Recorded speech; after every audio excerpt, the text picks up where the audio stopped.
Sağ olun. Ben bizim en çok eşitliğimiz iki sualı cevaplandıracağım. Birinci, dayandırdıktan sonra çəki qaydırımı və ikinci, bu iğnələr əzələk kütləsinin itkisinə səbəb olurmu?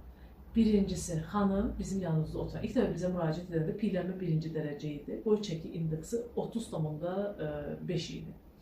Çəkisi 77 kiloqram idi. Hal-hazırda çəkisi 58 kiloqramdır. Yəni 19 kiloqram arıqlayıb. Hal-hazırda 2 ay ərzində də iğnədən istifadə etmir. Çəki necə 58 kiloqramda idisə, indi də hal-hazırda 58 kiloqramdır və boy çəki indeksi də tam normaldır. Yəni insan piyələnmə diaqnozindən tam normaya düşür. Və ikinci məqam, çox mühüm məqam.